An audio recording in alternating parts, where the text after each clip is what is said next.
সাবরুমে সবকা সাথ সবকা বিকাশের উন্নয়নের দাবির বাস্তব ছবি নিয়ে প্রশ্ন তুলেছেন এলাকাবাসী। সাবরুম নগর পঞ্চায়েতে 2 নম্বর ওয়ার্ডে মহকুমা আদালত এবং এসডিএম অফিসের অদূরে জাতীয় সড়ক সংলগ্ন দমদমা বাজারের পাশে অবহেলায় পড়ে রয়েছে সুকান্ত শিশু পার্ক।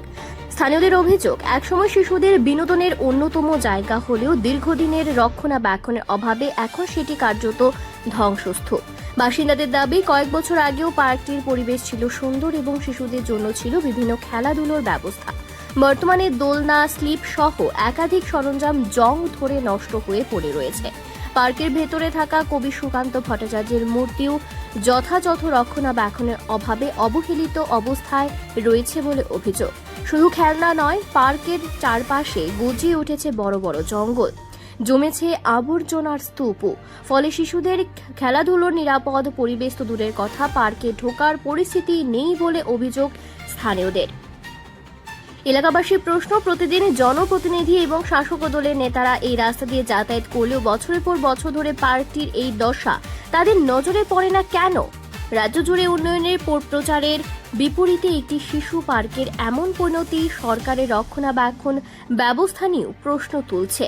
পার্কটি দ্রুত সংস্কার করে শিশুদের ব্যবহারের উপযোগী করার দাবি জানিয়েছেন স্থানীয়রা। তাদের আশঙ্কা, খেলার জায়গার অভাবে শিশুরা ক্রমশ মোবাইল নির্ভর হয়ে পড়ছে।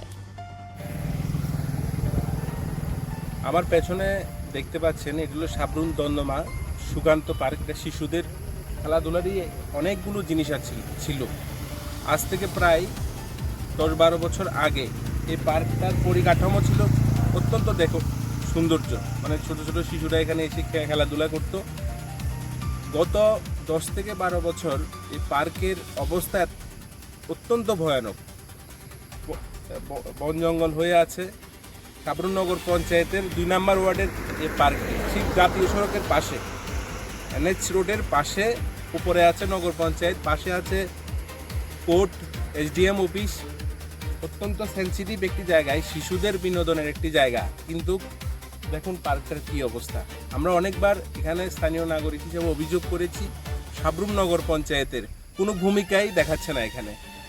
এতে করে স্থানীয় যে এলাকার জনগণ, রাস্তাঘাট থেকে শুরু করে বিভিন্ন, মানে 2 নম্বর ওয়ার্ডের রাস্তাঘাট থেকে বিভিন্ন দুর্দশা স্থানীয় নাগরিকের। তার পাশাপাশি সাবরুমের আগে বেশ কয়েকটি পার্ক খুব সুন্দর ছিল, যে শিশুরা বিকালবেলায় এসে এখানে খেলাধুলা করত। এখন সে পরিবেশটা আর লক্ষ্য করা যায় না, কারণ নগর পঞ্চায়েত গঠিত হওয়ার পর বর্তমান শাসক দলের পরিচালনা করছে সাবরুম নগর পঞ্চায়েত, কিন্তু এই ছোট ছোট শিশুদের বিনোদনের যে জায়গাগুলো এখন আর ঠিক মেরামত হচ্ছে না, এমনটাই আমাদের স্থানীয়দের প্রতিটা নাগরিক লক্ষ্য করছে। তার পাশাপাশি আমিও অত্যন্ত দুঃখের সহিত বলছি যে সাবরুম নগর পঞ্চায়েতের দায়িত্বে যারা আছেন, ছোট ছোট শিশুদের স্বার্থে এগুলি একটু লক্ষ্য করে দেখুন। রিপোর্ট সংবাদ প্রতীক্ষা।